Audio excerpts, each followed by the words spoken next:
To leave a good movie review or a bad review? Now that is the question. Movie reviews are everywhere nowadays. Some are helpful, while others are just plain mean. Like this one, or all of these. So I've collected some of the craziest movie reviews I can find to put them to the test. What happens when you try to learn something from something that is considered bad? Here's the thing. I love movies, but not all movies are good. Some are bad, some are aggressively bad. So I found 4 of the worst reviewed movies, and I'm talking 1 to 2 star stinkers. And my only rule for this challenge is I must leave one thing I learned from each movie as a review. Because you see, I'm trying to write my own short script, so watching what not to do might give me some pointers. The year is 2007 and a little animation film starring Jerry Seinfeld had just hit the scene. And before this movie was an iconic internet meme, you like jazz? It was trashed in the reviews. You like jazz? No, I despise it like your movie. If I had time and a sledgehammer, I would track down every copy of this movie and destroy it. This next review is just really simple. It's I hate Jerry Seinfeld. That last review seemed a little personal, but this movie does bring up personal feelings. I haven't seen it in many, many years, and I actually didn't remember a single thing about this movie besides the bee falling in love with a human. But at one point, I did make my whole family go see this movie for my birthday, and I loved every minute of it. The movie starts with a bee named Barry B. Benson who wears sneakers, a turtleneck, and stays hygienic by only using, you guessed it, honey. Because what else is a bee gonna use, you know? Is it gonna use toothpaste? Anyway, Barry is a bee that doesn't want to be a honey producing drone, you know? He wants to be a bee. He wants to be a bee. He wants to make a name for himself. He wants to be a big bad bee in the big bad city. So he leaves the hive. That's when he runs into a florist named Vanessa, and they quickly form a not romantic friendship, but maybe it is a romantic friendship, who knows? And he happens to be the nicest bee I've met in a long time. Long time? What are you talking about? What are you talking about, Vanessa? He's a bee, for crying out loud. You two will never last. It's like Romeo and Juliet. But in this instance, Romeo is a bee and Juliet is a woman. You guys won't last. That's what I'm trying to say. After Barry causes Vanessa and Ken to break up, he finally finds out what the humans are really doing to the bees and their honey. Capitalism. So he decides to hit them where it really hurts. There's only one place you can sting the humans, one place where it really matters. The courtroom. He then sues the whole human race and kind of kills the whole honey industry, which causes a global plant extinction. And that's when Barry kind of thinks he made a bad call. So he quickly comes up with a plan to repollinate the world back to life. And that plan is only gonna work with the power of friendship and pollen jets. So this movie is like one part legal drama, other part disaster movie, and I'm not saying it's good, but I did watch every minute of it. The movie is almost 20 years old now, but visually, it does look like a high budget screensaver. I mean, the bees are really shiny, and the humans all look like they were plucked out of a PlayStation 2 bowling game, and for some reason, they just overuse the color yellow, like aggressively. Like I get that it's a bee movie and bees are yellow and honey is yellow and bees and honey and they love yellow. I get it, but there are other colors. And yet there's something oddly compelling about it all. It's not pretty, but certainly confident.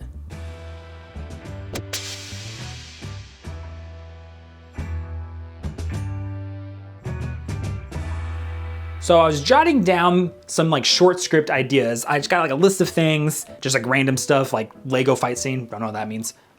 Video games come to life, realizing that's just Jumanji.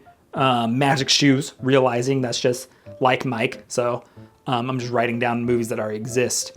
But what I did land on was something that made me think of the Bee Movie.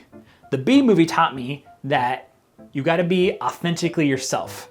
And an idea I had on here was animation, which is something I used to do. I used to just make like not the best animation, they're not good, but I think that's the most authentically me. So this thing's gonna be an animation. I don't know what of, but it's gonna be an animation of something.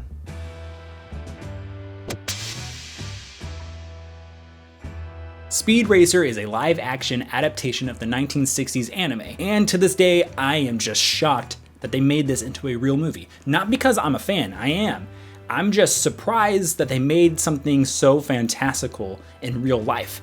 And it's my guess that the critics were equally surprised. Like firing Skittles into my eyes for 2 hours. A misstep of epic proportion, an overbearing mix of candy-coated visuals, and an incoherent plot.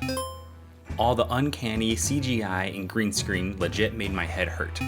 So here's the basic story. Speed is a racer. He just wants a race. It's his love, his passion, his religion. No, seriously, this guy says that racing is his religion. It's like a religion. But what Speed quickly finds out is that the racing industry isn't about racing at all. So, what is it about? That's what racing is about. It has nothing to do with cars or drivers.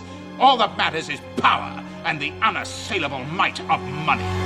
It's about a corporation owned by a corporate villain taking place in a corporate world who will fix the outcome to win. What does that remind me of? Yep, that's it. That's what it reminds me of. Anyway, when Speed refuses to play ball, he and his whole family are targeted. So what does Speed decide to do? Well, he does what any sad man-child would do. He rips down all of his racing posters like his dreams have been shattered, until he gets a nice pep talk from Mom. When I watch you do some of the things you do, I feel like I'm watching someone paint or make music. I go to the races to watch you make art. But actually, that is a real touching moment of the movie and just shows you the real heart of the whole film. Now, this is when things get a little crazy. Speed teams up with Racer X and a cop who has the coolest name ever. Inspector Detector. Good morning, Mr. Racer. And they all team up to expose the system. The only way to do that is, you guessed it, by racing. This sends us into one of the best races of the movie. I mean, it looks straight out of the cartoon, and Speed is even wearing the original anime outfit. What gets better than that? Well, I'll tell you. Ninjas, the corporate bad guy, this dude sends trained assassins to hunt down Speed and his whole family. I mean, I knew this guy was bad news. But this is just plain down evil. I'm gonna pretend I didn't hear that load of sickening schmaltz. Luckily for the Racer family, Speed's dad is an ex-wrestling champion, and he takes down all those puny ninjas, leaving us with one of the best quotes in movie history. Oh my God, was that a ninja? More like a nanja. Classic. Yes, at the end of the day, this movie is just about racing. It's a racing movie after all, it's in the title, but it's also about family loyalty. It's about finding the art from your passions. And it's also about how capitalism ruins everything, including sports. But what I think is the best part is the visuals. I mean, Speed Racer is bananas, but in the best way. It's like the filmmakers asked themselves, what if we shot every single scene on green screen and used all the colors? And then you have the transitions. I mean, going from scene to scene is just pure magic. Let's take the opening for instance. You get Speed and his whole family's backstory while also watching him race his supposedly dead brother's ghost racer. That sentence is crazy, but it's also a beautiful moment. You get to see like real tears in Speed's eyes. And sure, you might get a little confused if you're not paying attention, but to try to tell a story in this amplitude, it's inspiring. Also, seeing the Autojacks lift the Mach 5 in real life, pretty cool.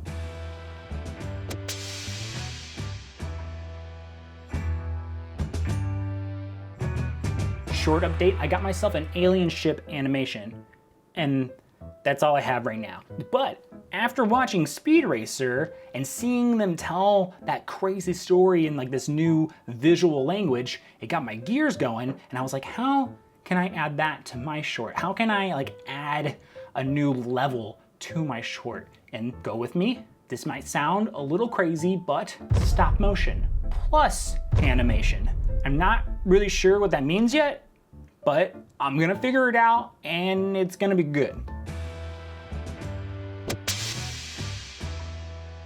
The Cat in the Hat, the 2003 adaptation of the beloved children's book. But instead of the character's normal whimsical rhyme and gentle mischief, we got Mike Myers in fur, which is something I never knew I wanted to unsee until now.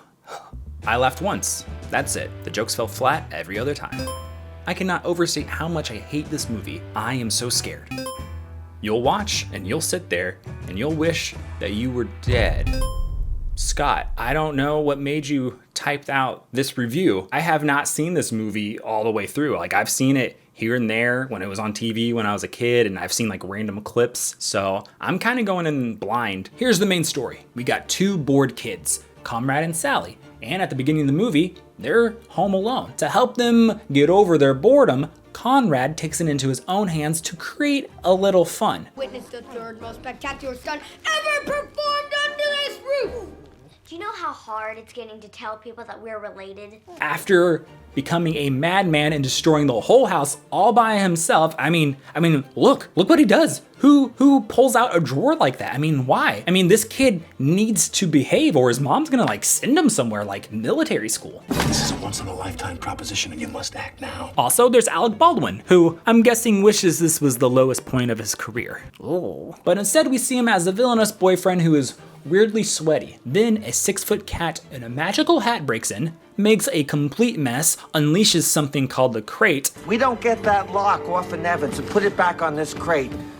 We're gonna be staring down the business end of the mother of all messes. And leads them on an unruly journey through their own house, all while their mom is still at work. At some point, we see a giant musical number all about having fun, and we're also introduced to a talking fish, who in my opinion, is kind of a square. This cat should not be here. He should not be about. He should not be here when your mother is out. Come on, kids, you gonna listen to him? He drinks where he pees.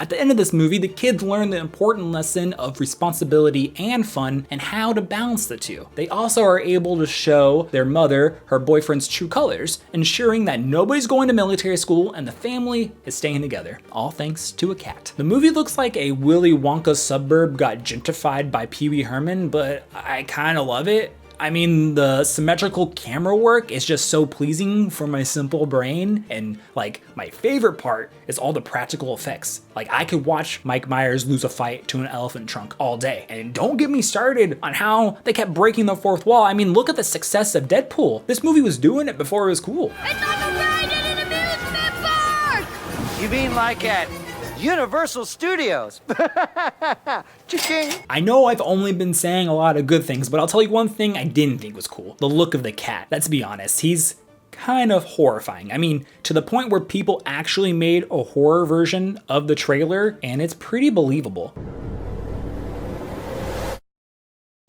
Overall, the movie is less of a movie and more of an energy. You know, like specifically the energy of like an uncle who's had way too much at Thanksgiving. You know what I'm talking about.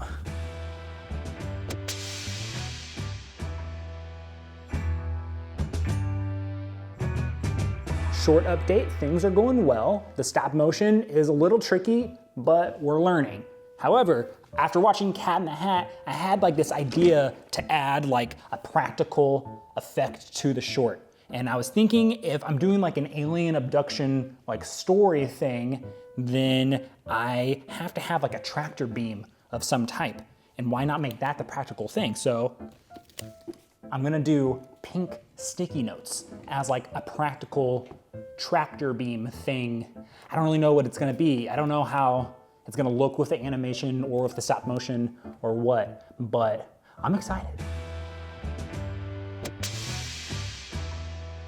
Warriors of Virtue is a 1997 martial arts fantasy movie all about a boy named Ryan who falls into a sewer and gets sent to a magical world where he meets 5 humanoid kangaroos who fight with elemental powers. That is a sentence I never thought I would say. Even though this was a kids movie, it did not sit well with critics. It took $56 million to make Teenage Mutant Ninja Kangaroos.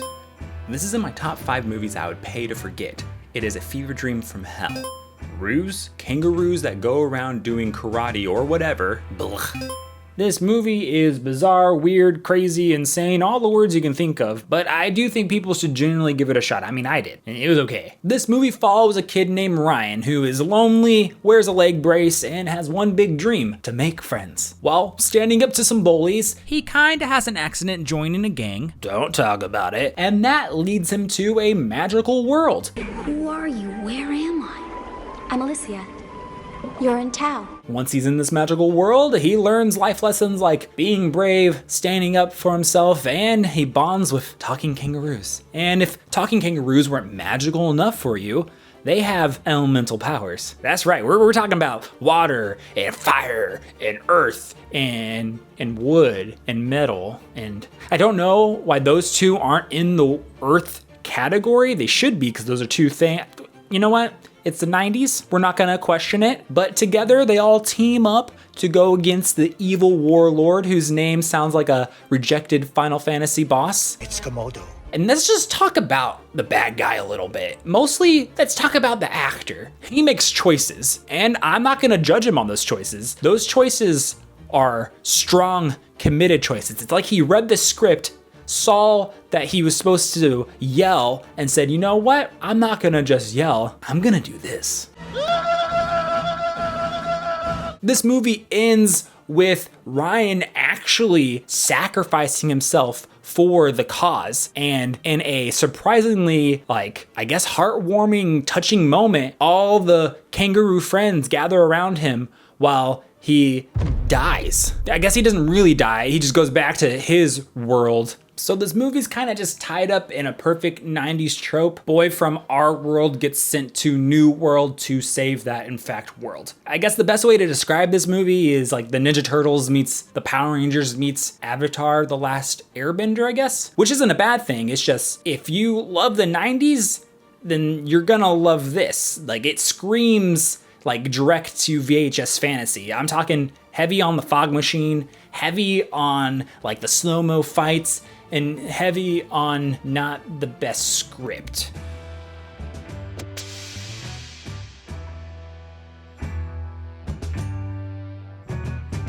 I'm editing the short film right now, and it's coming along pretty good. But I will be honest with you guys, I did have a little bit of doubt creep in. Like, is this idea actually good? Or should I take another swing of a script? I know, I just had a lot of thoughts flowing in my mind. But if I learned anything from Warriors of Virtue is you gotta commit. And that's what I'm gonna do. I'm gonna commit to this animation short and we'll see how it turns out. How do I edit? Here are some of my final thoughts. I know not all bad movies are secretly brilliant, okay? Like, there are just bad movies, looking at you, Warriors of Virtue, and even if they are labeled weird, odd, or ahead of its time, it doesn't mean I can't learn from them. So, next time I come across what could be considered a bad movie, I think I'm gonna give it a shot. Because if I made a movie, I'd want people to too.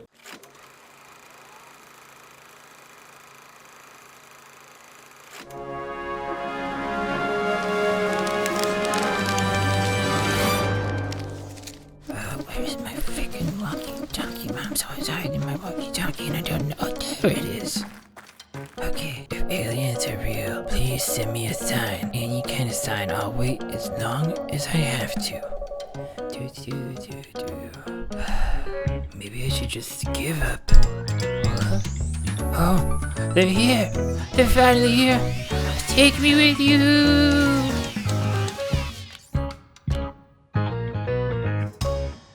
If you made it this far, it's over. The video's done. And thanks for watching. Hopefully you liked the alien short. If not, please don't tell me. But you could always click on one of these other videos if you want to. They're pretty cool. Just give it a little click. Goodbye.